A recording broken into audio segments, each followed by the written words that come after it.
Assalamualaikum warahmatullahi wabarakatuh. Waalaikumsalam Halo warahmatullahi rekan-rekan, wabarakatuh. sahabat-sahabat dimanapun kalian berada. Kembali lagi ke bincang-bincang santai hari ini.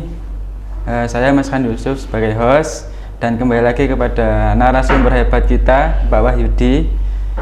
Kali ini kita akan bahas khusus tentang Lazisnu di Desa Kedung Sumur, Kecamatan Grembung, yang perkembangannya sangat melejit pada akhir-akhir ini. Langsung saja Pak Wahyudi, bisa dijelaskan awal mula Lazisnu di Desa Kedung Sumur itu seperti apa, Pak? Oke, terima kasih ya Mas Chan. Satu, saya terima kasih bisa hadir di podcast siang hari ini. Yang kedua, terima kasih dikasih waktu untuk ngobrol-ngobrol terkait banyak hal, terutama terkait dengan Lazis ya. Sebelum itu, saya kenalkan diri biar tidak salah paham. Kata orang, nggak kenal nggak sayang katanya. Iya, Pak. Oke, nama saya Ahmad Wahyudi. Saya dulu kalau masa kecil itu namanya Udik namanya. Udik gitu. Nah, ketika saya besar, loh kok Udik sih? Udik itu kan orang desa gitu ya. Nah, singkatan, Pak? Enggak, nama saya Ahmad Wahyudi, dipanggil Udi. Tapi orang tua saya dan teman-teman yang di kampung saya mengatakan Udik gitu. Nah, semakin besar saya tahu ini Udi itu orang desa. Udik itu orang desa. Orang Udik itu kan orang desa, orang kampungan gitu ya. Kan? Orang kampungan itu. Nah, karena nama saya sudah orang kampung, kemudian pikiran saya pasti ke kampungan sampai sekarang. Jadi aktivitas saya itu dulu memang langsung di Kabupaten Sidoarjo ya. Saya kan aktif di LP Ma'arif, itu lembaga yang terkait dengan pendidikan di level kabupaten. Jadi itu mulai tahun berapa, Pak? Kira-kira? Saya muda itu tahun 2004 sudah bekerja, Mas. Sampai belum hadir, belum ada kan? Baru kecil saya, baru Pak. Kecil ya, ya. Okay. Itu di tahun 2004 itu saya sudah masuk di stafnya Ma'arif Cabang. Ma'arif Cabang itu adalah lembaga semi otomnya NU yang membidangi pendidikan. Pendidikan. Jadi di situ saya mulai tahun itu sampai sekarang, kebetulan sudah 2 tahun terakhir ini saya masuk di kepengurusan di jajaran wakil sekretaris, membidangi terkait dengan jaringan formal, informal, pemerintah dan non pemerintah.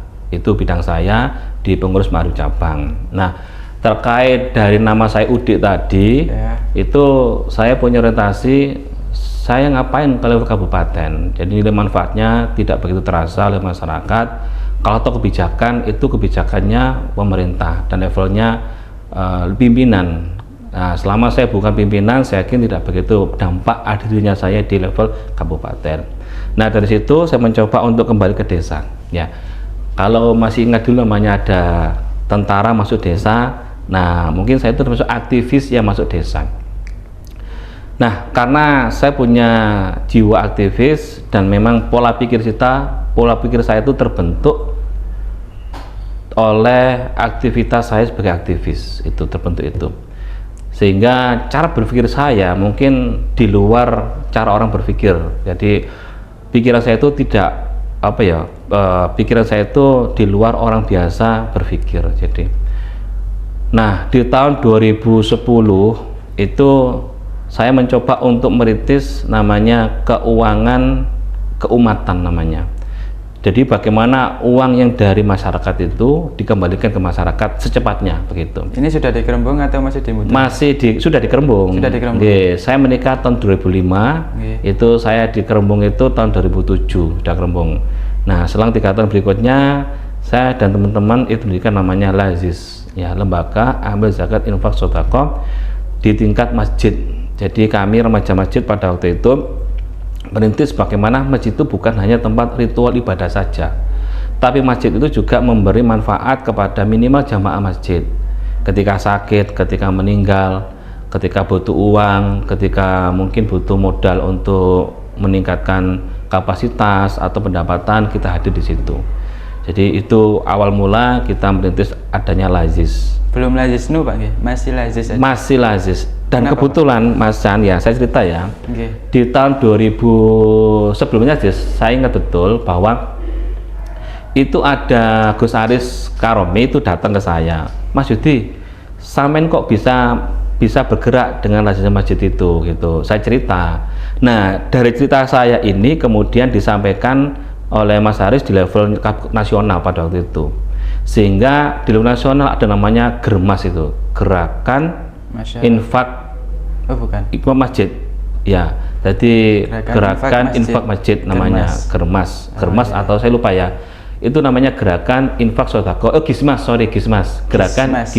ya. Oh, iya. Gerakan Infak Sodako Masjid. Ya, saya pede saja. Saya juga mungkin itu dari ide wong deso kemudian diangkat ke nasional, saya semakin pede. Ternyata dari pikiran saya itu termasuk di membawa menjadi inspirasi teman-teman di level nasional adanya Gerakan Infak Sodako Masjid. Kata beliau itu disampaikan kemudian menjadi isu dan menjadi sebuah tema yang dibahas di rapat pada waktu itu. Rapat apa? Rapat NU di PBNU nggak salah, di PBNU terkait dengan gerakan masjid. Dulu namanya Muharrik kan. Jadi ada namanya masjid atau Muharrik. Kader Muharrik itu kader masjid atau ormas yang memang dibina untuk menggerakkan masjid itu. Nah, itu saya sudah terbiasa dengan gerakan-gerakan itu. Kemudian saya juga punya lembaga namanya Lazis Nahdlatul Bariyah. Nahdlatul Bariyah itu dari namanya masjid Nahdlatul Bariyah itu gitu.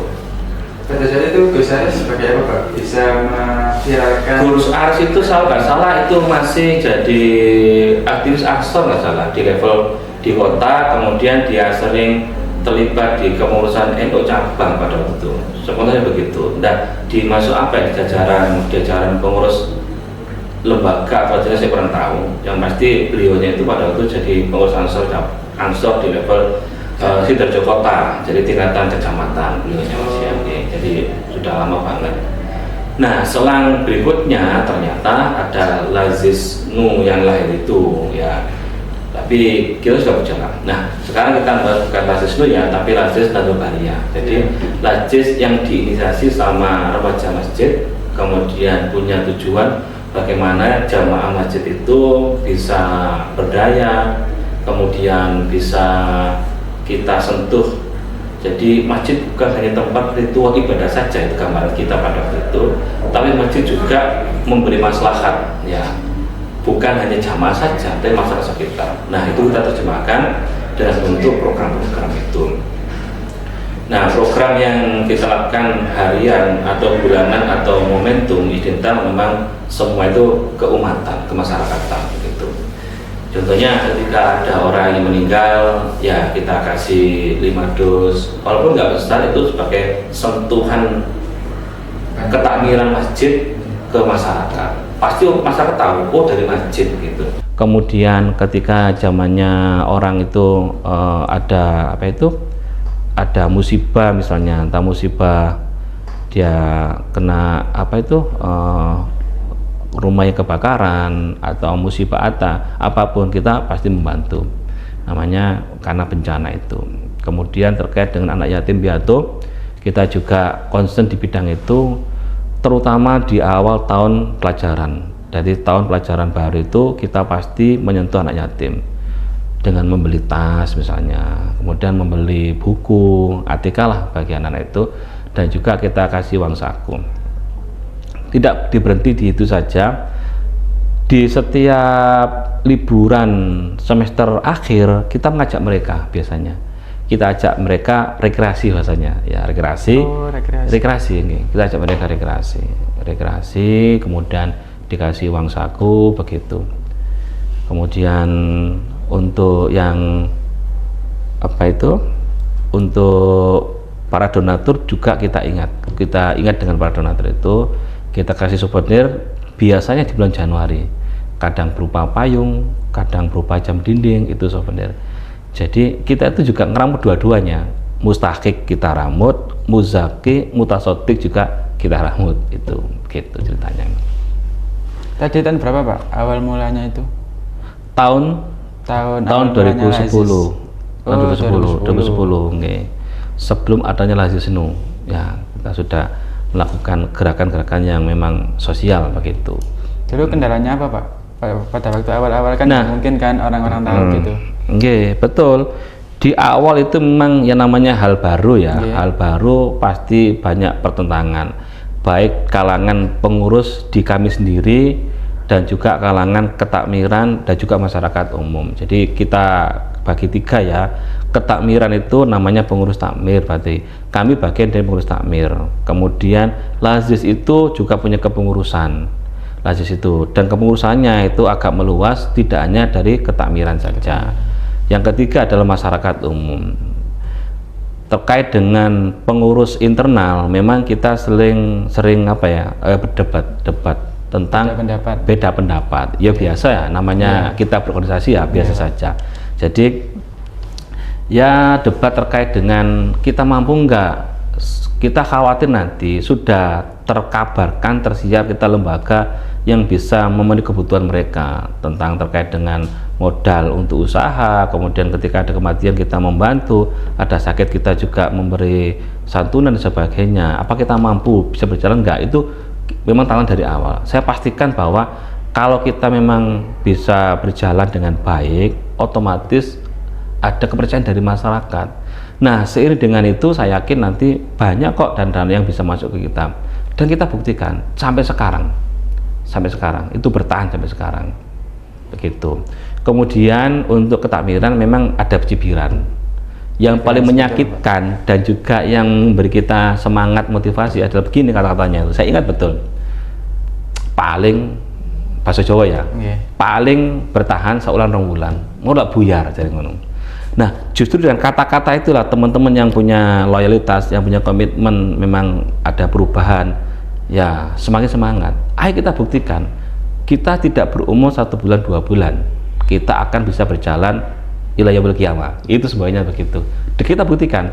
Nah, jadi 2010 sampai sekarang berarti hampir 13 tahun mungkin ya. 13 tahun kita bergerak di bidang itu. Donaturnya dulu berapa Pak?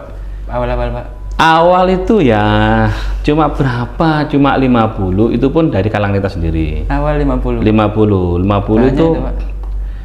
50 itu yang rutin ya paling 25, 50, ada yang 100 gitu. Sekarang sudah hampir 200. Kami itu bukan income ya, yang jadi apa itu, yang kita peroleh dari infak itu sudah 3 juta sekarang setiap bulan. Ya alhamdulillah 3 juta.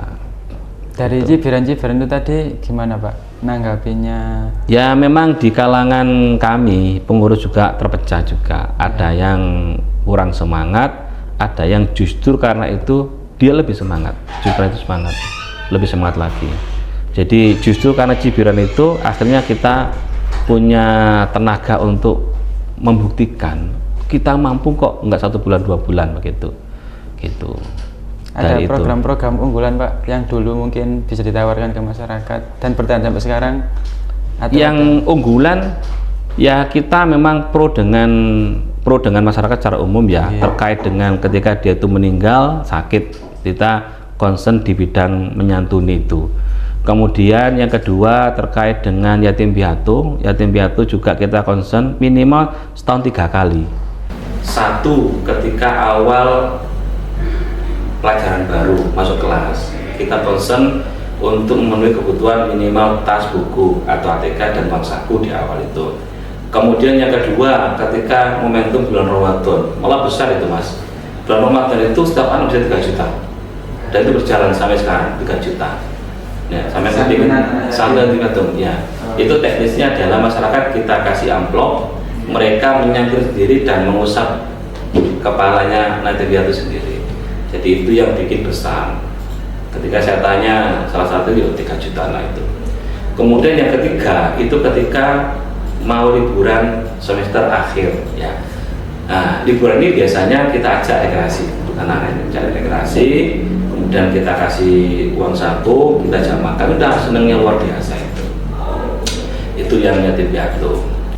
Kemudian terkait dengan fakir miskin, selain ke zakat fitrah tadi, kita juga concern sebelum Ramadan kita mengasih namanya bebungah.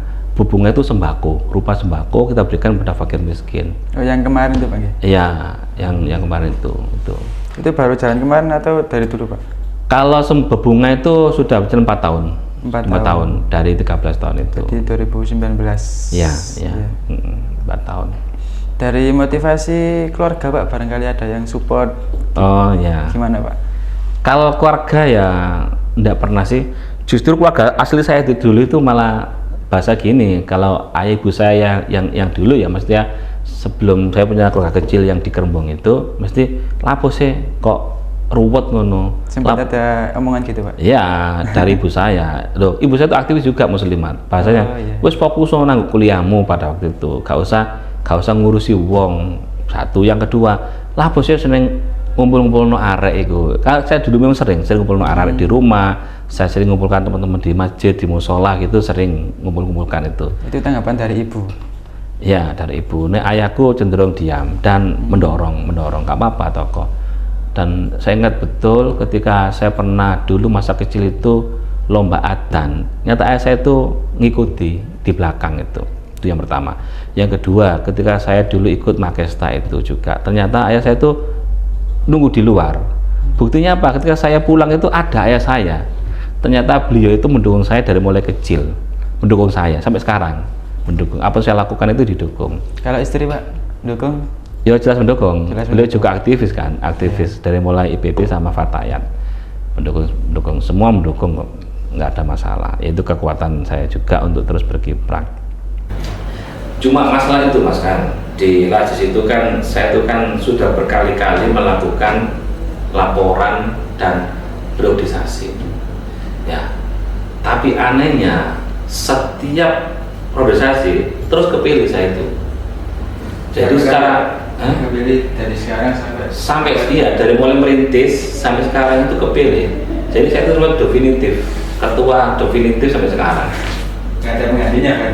Nah itu kan salah kan? Iya. Saya tuh nggak biasa organisasi itu yang tidak ada pengkaderan, itu nggak sulit mestinya. Nah bahasa teman-teman begini, mau ngatasi lokal aja lah, mau nggak mesti ngatur ya kan, nggak apa-apa sih ngono. Gitu. Beda dengan Ansor. Nah Ansor kan memang saya sengaja. Nah Ansor kan saya sengaja ada kader, kemudian ketika konferensi memang ada sedikit ada pengganti dan ada sedikit apa ya gesekan, itu yang biasa. Tapi khususnya masjid ini memang ya begitu memang. Masjid ini berapa tahun sih Pak umurnya? Ikut MBC atau PAD? 5 tahun. Kalau Lazisnu itu 5 tahun. 5 tahun. Iya, itu kan lembaganya NU. Ikut ranting, kalau di ranting, kalau di kecamatan ikut MBC gitu. MBC, Lazis MBC kan kebetulan saya juga ada MBC posisinya. Dan kebetulan saya juga ketua NU. Gitu. Jadi rangkap jabatan sekarang. Bos, kalau rangkap jabatan nih. Saya mau melepas. Nah ini masalahnya nih, ini saya cerita ya. Saat pemilihan ketua ranting NU, saya ngomong di hadapan ketua MBC itu, saya ngomong bahwa saya itu sudah menjadi ketua Lajisnu. Terkait dengan apakah saya harus milih salah satu, saya pasrahkan pada ketua MBC gitu. Kalau memang saya diinginkan jadi ranting NU oleh masyarakat Kedung Sumur, ya saya milih ranting Kedung Sumur. Kalau misalnya MBC itu masih berat dengan saya dan harus di Lajisnu MBC, ya saya siap. Artinya saya siap rangkap jabatan, saya juga siap tidak rangkap jabatan begitu. Wong toh tidak ada apa-apanya gitu ya. Dan masyarakat mengatakan ya nggak apa-apa sih rangkap jabatan. Gitu. Jadi kalau jabatan nggak ada uangnya ya begini, memang segitu. Jalannya gimana Pak? Rangkap jabatan gini kan kegiatan kan beda-beda sih, NU sama Lajisnu barangkali. Betul, okay. Kegiatannya berbarengan Lajisnu sama NU. Cara jenengan buat mengatasi kegiatan tersebut gimana Pak? Kalau di Lajisnu itu kan sebenarnya sudah ada yang orang yang bergerak by sistem sebenarnya. Saya tuh nggak pernah nyuruh teman-teman ketika ada orang sakit, ayo santunan, enggak, otomatis. Jadi auto modelnya, otomatis sekali. Jadi sudah tersistem. Ketika waktunya menyantuni yatim piatu untuk dia ngaji, otomatis kok. Semua otomatis semuanya. Cuma mereka teman-teman itu tidak berani menjadi top leader itu saja sebenarnya. Nah, itu Pak. Secara circle, secara apa ya mekaniknya semua sudah bergerak di posisi masing-masing. Nah, cuma secara apa ya organisasi dia memimpin menjadi top leader itu masih belum berani. Ya mungkin ya, saya tanya, mengapa sih nggak berani? Jadi gini Mas, ini tuh butuh kepercayaan. Nah sementara ini juga sementara sudah sekian tahun kan ya. Nah sementara ini yang dipandang masyarakat, yang dipercaya itu sampean. Mau nek sampean ganti wong liya, khawatir nanti ada perubahan. Kemudian masyarakat tidak begitu percaya dengan keputusan baru. Itu kan asumsi sampean, dicoba aja. Nah itu pernah dicoba 3 bulan itu vakum. Terpilih ketua baru. Sudah terpilih, vakum ya kan, vakum. Terus akhirnya jangan kembali lagi akhirnya, bukan aku maju lagi. Bahasa ini, iki nek sampean buyar iki. Sampean kudu gelem maneng, kan susah kan? Ya, oke wes, aku gelem, tapi nek ganye takmir nek saya serahkan. Wes terserah takmir ya. Target saya bubarkan memang Lazis ini. Biar masuk di Lazis Nu. Saya bubarkan memang, nggih. Jadi masih sekarang sudah dibubarkan atau belum. Angan-angan saya tak bubarkan. Kalau tidak mengganti ya silakan aja, tergantung masjid. Tapi karena sudah ya resmi kan, Lazis Nu lebih resmi. Dan lebih resmi dan ada jaringan sampai nasional. Mendingan Lazisnya masjid bubarkan saja. Kita fokus pada pengembangan Lazis Nu yang banunnya lembaganya NU itu ya. Mendingan begitu sih. Jadi sudah terpilih 3 kali Pak ya? Sudah terpilih 3 kali sudah ya. 3 kali. 3 kali. Padahal maksimal 2 kali Pak. Dalam? Iya maksimal 2 kali kalau. Nggak ada aturannya. Ya karena memang itu lokal kok. SK saya itu dulu itu dari kepala desa sebenarnya. Kepala desa. Ya lokal, kita nggak tahu hukum sebenarnya. Nggak tahu hukum juga. Makanya ketika ada Lazis Nu ini, urusan zakat Lazis Nu ini jalan. Tapi urusan infak kami karena fleksibel kan. Zakat kita nggak berani. Nah, karena terkait dengan hukumnya. Nah, makanya di saknya Lazis itu ada 2 logo. Lazis Nu sama Lazis Abdul Baria. 2 logo itu nempel gitu. Di logo masjid. Di logonya saknya zakat fitrah. Saknya zakat fitrah ya. Pas pembagian itu. Ya, dulu masih takmir dulu yang menangani. Kita sudah 5 tahun terakhir sudah menangani ini zakat ini. Ya lumayan 20 kg itu untuk mustahik. Itu lompatan yang luar biasa dari 3 kg menjadi 20 kg. 20 kg. Ya bukan karena apa-apa, masyarakatnya sudah mulai percaya semua dikelola sama masjid. Dulu kan ke sekolah, ke Jamiah Toreko, keluar semuanya dulu itu. Nah sekarang itu karena sudah dipercaya, semua disampaikan ke masjid gitu. Jadi yang Lazis masjid tadi sekarang khusus zakat aja Pak? Lazis masjid, masih semuanya menangani. Semuanya? Itu masuk korban. Korban itu kita juga menangani. Korban itu Lazis masjid maksudnya menangani. Sekarang ada masalah Pak sama posisi Lazis Nu di Ranting? Nggak ada, soalnya ketuanya sama. Lazis Nu itu kan bagian dari NU kan. Saya ketua ranting NU-nya, gak ada masalah. Gak ada masalah. Soalnya ada berapa masjid Pak di situ Pak? Satu masjid. Ya, satu masjid. Barangkali ada beberapa masjid, terus di masjid ini ada Lazis sendiri, terus bergabung sama Lazis Nu Ranting kan. Bisa jadi crash itu Pak. Boten. Masyarakat sudah terpatri di otaknya, di memorinya itu bahwa yang ada Lazis masjid. Lazis masjid itu yang sampai sekarang itu dipercaya. Kalau mau bersaing ya kalah jauh. Paling Lazis Nu 600-700, kita sudah 3 juta. Jauh banget. Dan konsisten 3 juta itu. Itu apa bedanya Pak? Atau dari jamaah sholat atau gimana? Kok beda jauh Lazis Nu sama? Ya sama masyarakat. Ya karena kita lebih dulu kan, gitu. Lebih dipercaya dan program kita kan sudah menyentuh ke masyarakat. Dan masyarakat taunya masjid menurut saya. Ketika ada orang meninggal kita memberi air mineral 5 dos, masjid. Ada orang yang sakit kita kasih santunan, ya masjid. Yatim piatu, masjid menurut saya. Dari masjid, bukan dari Lazis Nu. Bukan, ya masjid. Lazis Nu masjid kan ya. Itu hebatnya. Jadi pikirannya masjid. Gitu. Lazis. Sampai sekarang ada itu Pak, langkah-langkah baru buat pengembangan Lazis Nu atau penyelarasan dari tadi itu? Kalau ini ya, kalau Lazisnya masjid memang sengaja saya serahkan di akhir bulan ini insyaallah. Saya serahkan ke masjid dan memang sengaja saya biarkan. Saya ingin mengembangkan Lazis Nu karena jejaringnya nasional itu. Ya, makanya menangan kita bagaimana Lazis Nu Ranting ini bisa memenangkan award terkait dengan Lazis Nu di level provinsi Jawa Timur. Enggak, ingin kita begitu, running-nya ke sana, karena ada hierarkinya sampai nasional gitu, hierarkinya ke sana. Jadi sudah mengarah ke sana, arahnya ke sana. Jadi basisnya masjid, rencana saya biarkan, saya serahkan, biar umat sendiri, biar jadi sebuah kenangan.